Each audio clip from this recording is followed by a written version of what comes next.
अंदर से सब्र आएगा ही नहीं। वो रोने के बाद भी तो नहीं मिल रहा है। पुरुष कहते हैं कि हम रो नहीं पाते हैं, और जो रोती हैं उनको भी तो नहीं मिल रहा है। ऐसा निष्ठुर, ऐसा हमने तो कभी नहीं सोचा था कि हमारे गुरु महाराज हमसे इस तरह की मतलब वो करेंगे। तो प्रेमियों, गुरु महाराज बिछड़ गए, लेकिन अब भी हम लोग उनका पीछा नहीं छोड़ेंगे।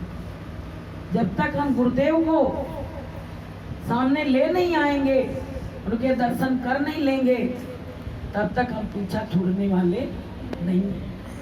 क्योंकि हमारा जीवन का आधार तो वही था, और हमारा आधार टूट गया तो हम किस तरह से अपनी जिंदगी को जिए, ये भी तो सोचो। अगर दो दृष्टि से देखो तो दुनिया तो बिल्कुल बेकार है, बिल्कुल उजड़ी हुई है, उजड़ा चमन कहते हैं जिसको। लेकिन खुशी तो परमात्मा के चरणों में और परमात्मा के सत्संग में मिल रही थी, और वो खुशी मेरी छुड़ा ली गई। तो बताइए हम लोग क्या करें, रोने के सिवाय कुछ और तो बचा नहीं है। जैसे गोपियों को रोने के सिवाय, आंसुओं के सिवाय कुछ नहीं बचा था, ऐसे प्रेमियों हमारे तुम्हारे लिए भी कुछ भी नहीं बचा है। एक बस वही दिखता है कि रो लो और अपनी मन की भड़ास को निकाल लो। तो प्रेमियों, ये मई का महीना तो जानते हो आप लोग कितना हम लोगों के लिए खराब है। बहुत खराब महीना आया है। अपने मालिक से जिस महीने में बिछड़ा जाए, वो दिन, वो घड़ी, वो महीना, वो पल हमारे लिए काल के समान है। लेकिन वही होता है कि अगर जब तक मौत नहीं आती है तब तक आदमी मरता नहीं है, बस ये समझ लीजिए। अगर जीवन में सत्संग ना होता तो हम लोगों के जीवन की खुशियां कब से सिमट गई होती। कौन सी खुशी के बल पे जिए? तो प्रेमी भाई बहनों, ये मानव जीवन मिला है, हमको गुरु महाराज मिले, बड़ी खुशी हुई, और उतना ही दुख बिछड़ने का हुआ। इतनी उधर खुशी थी, उतना ही इधर गम दे दिया। तो प्रेमियों, गुरु महाराज की याद में कम से कम सत्संग होते हैं तो लोग प्रेमी बैठ के रो तो लेते हैं। घर में तो वो भी आंसू नहीं आते हैं, लेकिन संगत में बैठ के, सत्संगियों के साथ में बैठ के उस मालिक की याद तो कम से कम हो जाती है। प्रेमियों, जितनी तुमको लगन बढ़ेगी, समझ लेना, जैसे बादल आते हैं, जब बादल होते हैं तो लोग समझते हैं क्या बारिश होना निश्चित है। ऐसे ही जब भक्तों के दिल में वो बारिश होने लगती, आंसुओं की आंसू निकलने लगते हैं, तो समझ लेना कि परमात्मा के आने का संकेत मिलेगा। बोलिए प्रेम से जय गुरुदेव। भक्तों के जे आंसू, उसने कह दिया है कि मैं सब कुछ बर्दाश्त कर सकता हूँ, लेकिन अपने भक्तों के आंसुओं को बर्दाश्त नहीं कर सकता हूँ। वो कहता मेरे लिए ना फूल लाओ, ना माला लाओ, ना चंदन लाओ, ना आरती लाओ, कुछ भी नहीं लाओ, ना प्रसाद लाओ, मेरे लिए तो केवल 2 आंसू गिरा देना, उसी में तुम्हारा पूरा कार्य हो जाएगा। तो प्रेमियों, भक्तों के आंसू ये मालिक देख रहा है, और वो दर्शन और दीदार जरूर देगा। इतना विश्वास रखना, भरोसा रखना, क्योंकि हम लोग अपने मालिक को छोड़ के कहीं नहीं गए। जो गए उनको जाने दो, लेकिन हम लोग तो नहीं गए। हमें तो अपना पूरा भरोसा अपने परमात्मा का ही है। किसकी आस में बैठे हैं? गुरु की आस में लगाए बैठे हैं। तो प्रेमियों, हमारा मालिक सच्चा, हमारा रास्ता सच्चा, हमारा मार्ग बहुत सच्चा है, और जो लोग सच्चाई से इस मार्ग पे चलेंगे उनका जीव उद्धार हो जाएगा, जीव का कल्याण हो जाएगा। गुरु महाराज ने कहा था, बच्चों, ये सब्र और शांति का मार्ग है। ये जो भक्ति का मार्ग है, सब्र और शांति का है। इसमें सब्र से, शांति से जो इस कार्य को करता रहेगा और बैठा इंतजार करता रहेगा, उसको मैं एक ना एक दिन जरूर मिलूंगा। तो प्रेमियों, हम भी सबरी की तरह इंतजार कर रहे हैं, हम भी मीरा की तरह इंतजार कर रहे हैं। अब वो इंतजार हमारा अवश्य पूरा होगा। ऐसी बात नहीं है कि पूरा नहीं हो। परमात्मा इतना निष्ठुर नहीं हो सकता है। भगवान एक बार निष्ठुर हो जाएगा, लेकिन गुरुदेव कभी निष्ठुर नहीं हो सकते हैं, क्योंकि वो तो काल भगवान है। लेकिन गुरुदेव तो हमारे गुरु हैं, हमारे परमात्मा, हमारे पिता हैं। वो कहते हैं अपने बच्चों के आंसुओं को बर्दाश्त नहीं कर सकता। तो प्रेमी भाई बहनों, ये किराए का मकान मिला है, हमको भी जाना है यहाँ से। ये पता नहीं किस दिन खाली करा लिया जाए और कब यहाँ से रवाना होना पड़े। तो प्रेमियों, उसके लिए हम इस कार्य को कर रहे हैं। उधर रैली का प्रचार प्रसार और इधर जो छोटे मोटे सत्संग होते हैं वो होते रहते हैं। तो लोगों को इससे संतुष्टि मिलती रहती है, इससे बहुत सुकून मिलता है, शांति मिलती है। और जो सत्संग में आते हैं अच्छे भाव से और गुरु महाराज की याद में रोते हैं, बैठते हैं, उनको गुरु महाराज सब देखते रहते हैं। तो प्रेमियों, गुरु महाराज से यही कहो, गुरु महाराज अब हमको दर्शन और दीदार दिखा दो। अब बहुत बेचैनी अंदर हो रही है, बहुत घबराहट हो रही है, बड़ी पीड़ा हो रही है। अब दर्शन की केवल आस हमको लगी हुई है और ये आस जब हमारी पूरी हो जाएगी तभी हमारे मन को सुकून और शांति मिलेगी।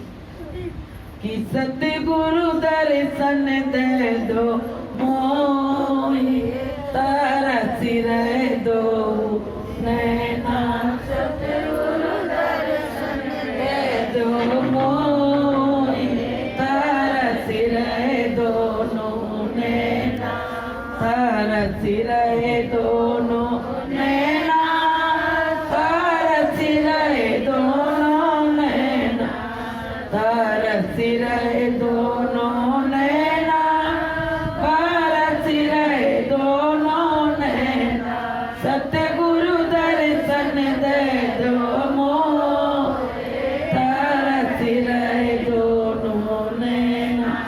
ए नैना बड़े अभागे, ए गुरु दर्शन के प्यासे, ए नैना बड़े अभागे, ए गुरु दर्शन के प्यासे। गहरी निंदिया गए हैं सोए, तरस रहे दोनों नैना, गहरी निंदिया गए हैं सोए, बरस रहे दोनों नैना, सतगुरु दर्शन दे दो मोहि, तरस रहे दोनों नैना।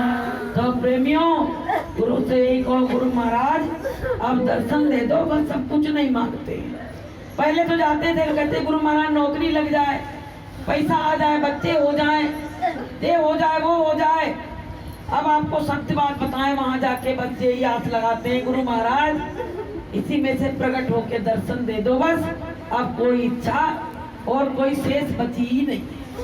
कोई आखिरी इच्छा पूछता है, जब किसी को फांसी की सजा होती है तो पूछते तुम्हारी इच्छा किससे मिलने की है।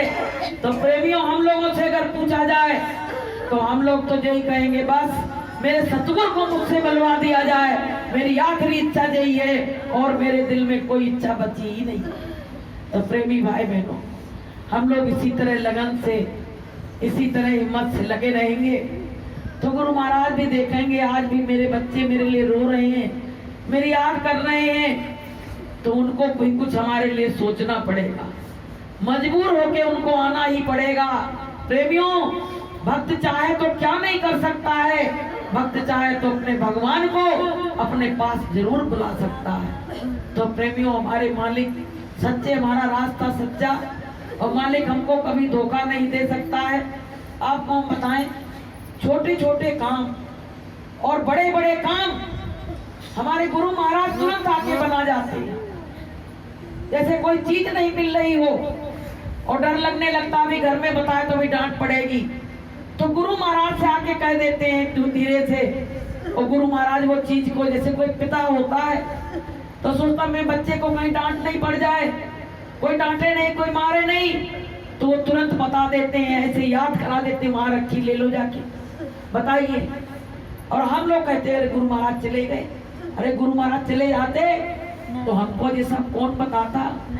वो हमारे अंग संग पहले तो दूर भी रहते थे, तो मथुरा जाना पड़ता था दर्शन को, और अब तो 24 घंटे मेरे पास रहते, अब तो मेरे पास ही रहते, अब तो बिल्कुल दूरी नहीं है।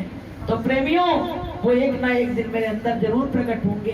बड़े से बड़े काम और छोटे से छोटे काम गुरुदेव बना रहे हैं। प्रेमियों, हमारी तुम्हारी क्या औकात है? हमारी तुम्हारी कोई हस्ती है? कोई औकात नहीं है। मेरी औकात को बढ़ाया तो मेरे गुरुदेव ने बढ़ाया, मेरी इज्जत को बढ़ाया गुरुदेव ने बढ़ाया, मेरी पूजा कराई गुरुदेव ने कराई, मेरी कोई और कर नहीं सकता है। हमारे घर वाले हमारी पूजा नहीं कर सकते, वो तो एक ना एक कमियां निकालते रहेंगे, लेकिन मेरे गुरुदेव ने मेरी जगह जगह पूजा करवा दी। बताइए तो मेरा गुरुदेव कितना अच्छा है। प्रेमियों, तो हमको अपने गुरुदेव की हर क्षण हर पल याद करते रहना चाहिए और अपने गुनाहों की माफी घाट पे बैठ के मांगते रहना चाहिए। क्योंकि अगर मैंने गुनाहों की माफी नहीं मांगी तो गुरुदेव कहेंगे इनमें अहंकार आ गया। अपने को निहारते रहो, देखते रहो कि हमें कोई अहंकार ना आ जाए, मेरी वाणी से अहंकार का कोई शब्द ना निकले, मेरी रहनी कहनी में किसी को अहंकार ना चमकने लगे, तो उसको निहारते रहो, देखते रहो, परखते रहो, तो गुरुदेव भी खुश हो जाएंगे और संसार के लोग भी आपसे खुश होंगे। क्योंकि जब अहंकार खत्म हो जाएगा तो आप निर्मल और साफ हो जाओगे, तो आप छोटे बच्चे की तरह हो जाओगे, तो आपको सब चाहने लगेंगे।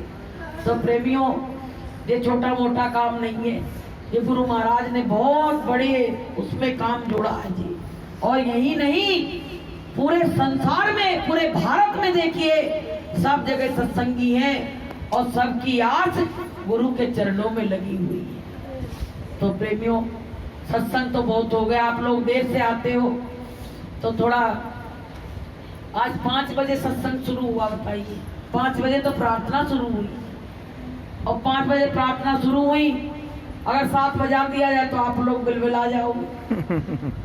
तो थोड़ा समय का धूप है, हम कह भी नहीं सकते हैं, लेकिन 5 नहीं 4:30 तक तो आ ही जाओ कम से कम, तो थोड़ा सा और आनंद आए सत्संग में।